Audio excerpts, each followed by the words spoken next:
ಬಂದಿತ್ತು. ಕಾರ್ಯ ಸಾಧಿಸುತ್ತಿರುವ ನಿನಗೆ ಯಾವ ರೀತಿಯಾಗಿ ಕೃತಜ್ಞತೆ ಸಲ್ಲಿಸಬೇಕು ತಿಳಿಯದು. ಮರುಯಾದೆಯಿಂದ ಕುಸಿದ ನನಗೆ ಉತ್ತಂಗದ ತರಂಗಗಳು ಎದೆಯಲ್ಲಿ ಉಲ್ಲಾಸದಿಂದಿರುವಂತೆ ಮಾಡಿ ಈ ಕಾಲ ರಾತ್ರಿಯಲ್ಲಿ ನನ್ನನ್ನು ಇಲ್ಲಿಗೆ ಅವನಿಸಿದೆ.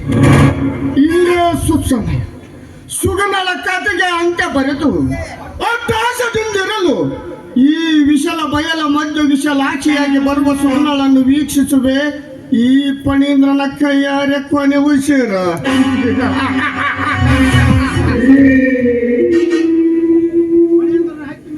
ಫಣೀಂದ್ರ, ಅಕ್ಕಿ ಮೇಲೆ ಎಷ್ಟೇ ಹಾರಿದರೂ ಮಲಗಲು ಗೂಡಿಗೆ ಬರಬಂತೆ. ನೆನೆ ಇಲ್ಲದ ನಿನ್ನ ಅಕ್ಕಿ ನೆನೆಯುತ್ತ ನಿನ್ನ ಆಶ್ರಯವನ್ನು ಬಯಸಿ ಬರಬಳು. ಈ ಪರಂಧಾಮನ ಕೈವಾಡದಿಂದ ಇಷ್ಟಪಟ್ಟು ಇಲ್ಲಿಗೆ ಬರಲು ಸಿದ್ಧಳಾಗಿದ್ದಾಳೆ ದೋಸ್ತ. ಸಮಯ ಮೀರಿಲ್ಲವಾದ್ದರಿಂದ ಸಾವಕಾಶವಾಗಿ ಬರುವಂತೆ ಕಾಣುತ್ತದೆ. ಪರಿಸ್ಥಿತಿಯ ಒತ್ತಡಕ್ಕೆ ಎಲ್ಲಿಗೆ ಬೇಕಾದರೂ ಅಲ್ಲಿಗೆ ಬರಲು ಸಿದ್ಧಳಾಗಿದ್ದಾಳೆ ಆ ಹೆಣ್ಣು. ಅದಕ್ಕೆ ಮೊದಲು ಮೋಜು ಮಾಡಿ ಮಜ ನೋಡಂತ ಬಲ್ಲವರೇ ಹೇಳಿದ ಮಾತು ಸತ್ಯ.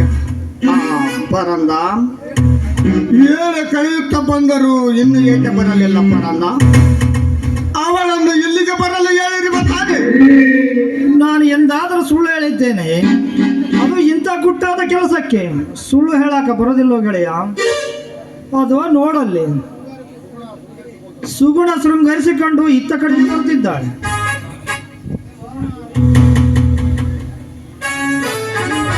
ಸುಗುಣ ಅರಿತೋ ಅರಿಯದ ಮಾಡಿದ ತಪ್ಪನ್ನು ಮನಸ್ಸಿನಲ್ಲಿಟ್ಟುಕೊಂಡು ಮೌನವಾಗಿ ನಿಂತೆಯ ಹುಚ್ಚೆ ವಿಧಿಯ ಕೈವಾಡದಲ್ಲಿ ಸಿಕ್ಕು ವಿವೇಕವನ್ನರಿಯದೆ ಏಕತನದಿಂದ ವರ್ತಿಸಿದನಷ್ಟೇ. ಈಗಲೂ ಸಮಯ. ನೀನು ಒಪ್ಪಿಕೊಂಡರೆ ನಾನು ಮದುವೆಯಾಗಲು ಸಿದ್ಧ. ಮಾತಾಡು ಸುಗುಣ, ಏನಾಯ್ತು? ಅಭಿಮಾನದಿಂದ ಆತ್ಮಹತ್ಯೆಯಿಂದ ಮಾತಾಡಲು ಬಂದ್ರೆ ನನ್ನನ್ನು ಮದುವೆ ಒಪ್ಕೊ ಅಂತ ಹೇಳ್ತಾ ಇದ್ದೀರಾ? ನಿನ್ನಿಂತ ನೀಚನಿಂದಲೇ ನನ್ನ ಸಂಸಾರ ನಗೆಬಿಡಲಾಯಿತು. ಸುಗುಣ, ಗಂಡು ಹೆಣ್ಣಿನ ಪ್ರೇಮಕ್ಕೆ ನೂರಾರು ಅಡೆತಡೆಗಳು ಬರುವುದುಂಟು. ಹಾಗಂತ ಪ್ರೇಮದ ಹಾದಿಯಲ್ಲಿ ಎಂದೂ ಸುಗಮವಾಗಿರುವುದಿಲ್ಲ. ಆದರೆ ಒಂದು ಮಾತ್ರ ನಿಜ, ಈ ಪ್ರೇಮದಲ್ಲಿ ಕಾಮವಿದೆ, ಭೋಗವಿದೆ, ತ್ಯಾಗವಿದೆ, ಸ್ವಾರ್ಥವಿದೆ, ಜೊತೆಗೆ ಕರುಣೇನೂ ಇದೆ. ಇದನ್ನು ಅರಿತುಕೊಂಡಾದರೂ ಮದುವೆಯಿಂದ ಮದುವೆಗೊಪ್ಪಿಕೊಳ್ಳೆ. ಮದುವೆ ನಿನ್ನಿಂದಾಗಿ ನನ್ನ ಬಾಳೆ ಹಾಳಾಗಿ ಹೋಯ್ತು ನೋಡು. ನಿನ್ನಿಂದಾಗಿ ನನ್ನ ತಂದೆ ಆತ್ಮಹತ್ಯೆ ಮಾಡಿಕೊಂಡು ಮತ್ತೆ ನಿನ್ನ ಮದುವೆ ಆದ್ರೆ ನನ್ನ ತಂದೆಯ ಆತ್ಮಕ್ಕೆ ಶಾಂತಿ ಆದ್ರೂ ಸಿಗಬಹುದೇ? ಹಾಗಾದರೆ ಈಗ ಬಾಳುವ ಬಗೆ ಹೇಗೆ? ಅದನ್ನು ಕೇಳುವ ಅಧಿಕಾರ ನಿನಗಿಲ್ಲ. ನಮ್ಮಿಬ್ಬರ ಸಂಬಂಧ ಎಂದೂ ತ್ಯಜಿಸಿ ಹೋಗಿದೆ. ನನ್ನ ಪಾಡಿಗೆ ನನ್ನನ್ನು ಇರುವುದಕ್ಕೆ ಬಿಟ್ಟು ಬಿಡು.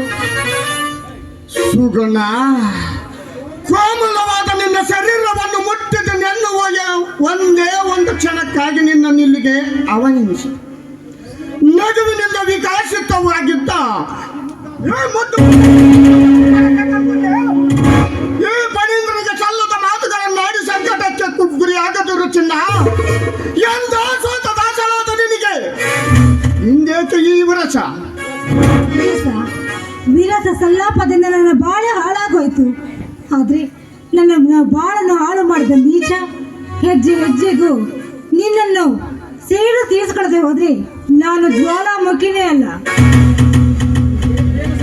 ಪ್ರೇಮಸಕ್ಕೆ ನನ್ನ ಮುಟ್ಟುತನದಿಂದ ದಾರಿ ತಪ್ಪಿ ನಡೆದರೆ ಅವೇ ದಾರಿಯಲ್ಲಿ ತಪ್ಪಿ ಹೆಜ್ಜೆಗಳನ್ನಿಟ್ಟು ತೊಳಿವೆಯಾ?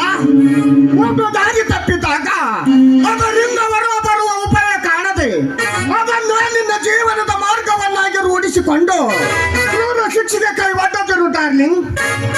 ಮಾನವೀಯನ ಕೊಂಪದೊಂದಿಗೆ ಕ್ಷಮೆಯನ್ನು ಆಚಿಸಿ ಪ್ರಾಮಾಣಿಕವಾಗಿ ಬದುಕಲು ಅವಕಾಶವನ್ನು ಕಲ್ಪಿಸಿಕೊಡುವೆ. ಇದಕ್ಕೇನನ್ನುವೆ ನನ್ನ ಮಧುಮುಖಿ? ಅನುಕಂಪ ಅಭಿಮಾನದಿಂದ ಹರ್ಷಗೊಂಡ ನಾನು ಅಕ್ಕ ಇಲ್ಲದ ಪಿಶಾಚಿ ನೀನು. ಹೀಗಿರ್ಬೇಕಾದ್ರೆ ನಿನ್ನೊಂದಿಗೆ ನಾನು ಜೀವನ ಸಾಗಿಸ್ಬೇಕಾ? ನಿನ್ನ ಮೇಲೆ ಸೇಡು ತೀರಿಸ್ಕೊಂಡೇ ತೀರಿಸ್ಕೊಂಡು ಏನಂದ್ರೆ ದುಷ್ಟ ಜಂತುಗಳಿಗೆ ದುರ್ಗಿ ಶಾಬಾಸ್. ನಾಟಕ ಆಡುವರಲ್ಲಿ ಅಣ್ಣನಿಗಿಂತ ತಂಗಿ ಒಂದು ಹೆಜ್ಜೆ ಮುಂದಿದ್ದಂತೆ ಕಾಣುತ್ತೆ. ಅನವಶ್ಯಕವಾಗಿ ಕಾಲಹರಣ ಮಾಡಬೇಡ, ಹೊರಟುವಾಗ ಇಲ್ಲಿಂದ. ಫಣೇಂದ್ರ, ನೀರೊಳಗಿದ್ದ ಕಪ್ಪೆ ನೀರಿಲ್ಲದ ಮೇಲೆ ಒದರುವುದು ಸ್ವಾಭಾವಿಕ. ಇಷ್ಟಕ್ಕೆಲ್ಲ ಹಿಕ್ಕಳದ ಹಿಡಿತಕ್ಕೆ ಸಿಕ್ಕ ಈ ಇಲಿಮರಿಗೆ ಗತಿ ಕಾಣಿಸುವುದು ಬಿಟ್ಟು ಸುಮ್ಮನೇಕೆ ಈ ಹೆಣ್ಣಿನೊಂದಿಗೆ ಬಾಯಿ ಮಾಡುತ್ತಿರುವೆ? ಈ ಕಾರಗತರೊಳಗೆ ಕತ್ತಿಸಿಗಾಕುವುದು ಒಂದೇ ದಾರಿ. ಎಂಜಲು ತಿನ್ನುವ ನಾಯಿ ಅಂತವನೇ. ಬದುಕಿನ ಅರ್ಥವಾದ ನಿನಗೆ ಗೊತ್ತಿದೆ. ಇದು ಅರ್ಥ ಗೊತ್ತಿದ್ರೆ ನೀನೇ ಭೂಮಿ ಮೇಲೆ ಬದುಕಿರಲಿಲ್ಲ. ಎಲ್ಲಾದ್ರೂ ಬಾವಿಯಲ್ಲಿ ಹೋಗಿ ಬಿದ್ದು ಸತ್ತಿದ್ರೆ ಮಣ್ಣಾದ್ರೂ ಮುಚ್ಚಿ ಹೋಗ್ತಾ ಇತ್ತು. ನಿಮ್ಮ ಮುಖ ನೋಡೋದಕ್ಕೂ ನನಗೆ ಅಸಹ್ಯ ಆಗ್ತಾ ಇದೆ. ಕಸ್ತೂರಿ, ನಿಲ್ಲಿಸುವ ನಿನ್ನ ತುತ್ತೂರಿ.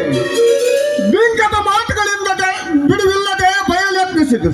ಆ ಪರಂದ ರಣರಂಗದಲ್ಲಿ ಸೆರೆ ಸಿಕ್ಕ ಸೈನಿಕನಿಗೆ ಕೊಡುವ ಶಿಕ್ಷೆ ಏನು? ಹೆಸರಿಲ್ಲದಂತೆ ಚಿತ್ರಹಿಂಸೆಯಿಂದ ಪರಲೋಕಕ್ಕೆ ಕಳಿಸುವುದು ಮಿತ್ರ. ಕರೆಕ್ಟ್. ಈ ಹಸಿಮೆಣಸಿನಕಾಯಿಯನ್ನು ಈಗಲೇ ಮುಗಿಸುವೆ.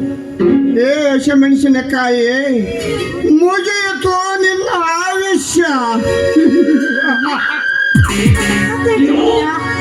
ನೀನನ್ನು ಸಾಯಿಸಿದ್ರು ಪರವಾಗಿಲ್ಲ. ಅಯ್ಯೋ ದೇವ್ರಿ, ಎಂತ ಹಣೆ ಬರದಲ್ಲಿ ನನ್ನನ್ನು ಸಿಕ್ಕಿಸ್ಬಿಟ್ಟೆ. ಈ ಪಾಪಗಳಿಂದ ನನ್ನ ಕೊಲೆ ಆಗ್ತಾ ಇದೆ. ದೇವ್ರಿ, ಹೇಗಾದ್ರೂ ಮಾಡಿ ನನ್ನನ್ನು ಕಾಪಾಡು ತಂದೆ, ಕಾಪಾಡು. ಮುಗಿಲು ಅರಿದು ಬೀಳುವಷ್ಟು ಗಟ್ಟಿಯಾಗಿ ಅನುಪಡಿಸುತ್ತ ಚೀರಿದರು. ನಿನ್ನ ಕೂಗ ಯಾರಿಗೆ ಕೇಳಿಸಿದರು ಇಲ್ಲಿ ಯಾರೂ ಬರಲ್ಲ. ಸುಗುಣ, ಮುಗಿಯಿತು ನಿನ್ನ ಆಯುಷ್ಯ.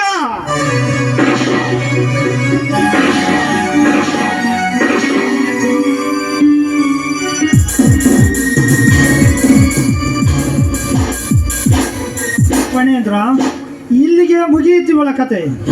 ಇಲ್ಲಿಂದ ಬೇಗ ಜಾಗ ಖಾಲಿ ಮಾಡೋಣ. ಮತ್ತಾರಾದರೂ ಇಲ್ಲಿಗೆ ಬಂದರೆ ಅನಾಹುತವಾದೀತು. ಹೌದು, ಇಲ್ಲಿಂದ ಜಾಗ ಖಾಲಿ ಮಾಡೋಣ ನಡಿ.